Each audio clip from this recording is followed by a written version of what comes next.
ichlarida yaxshi povur bo'lsa, ovqatni tuzini ko'zi bilan ko'radi. Qanaqa qilib kim aytadi?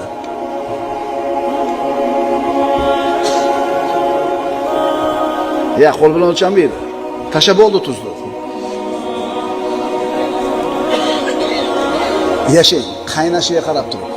Shu darajada mohir bo'lib ketganki, tuzimiga qarab turib, tuz o'rnida deydi. Tatimaydi.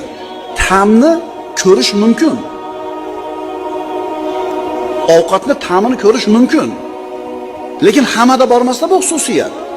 Davomiy suratda shu ishni qilib o'rgandan o'sha ko'z ochilib qolgan. Alloh taolo hidni va ta'mni ko'rishlikni bermadi bizga, o'shuning uchun biz ko'rmaymiz uni. Agar Alloh taolo shu hisni yaratganda nima qilardik?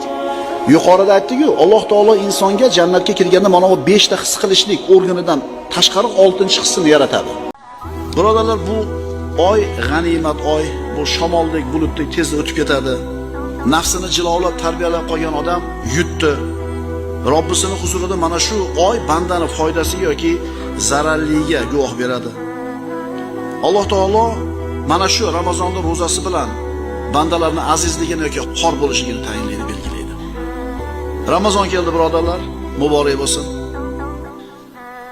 Alloh uchun bir kun ro'za tutsa, bir kun, ya'ni Alloh uchun Ramazonda bir kun ro'za tutsak, mana shu bandaning yuzini ana shu kun sababli 70 yilga do'zaxdan uzoqlashtiradi. Bir kuni 70 yilga.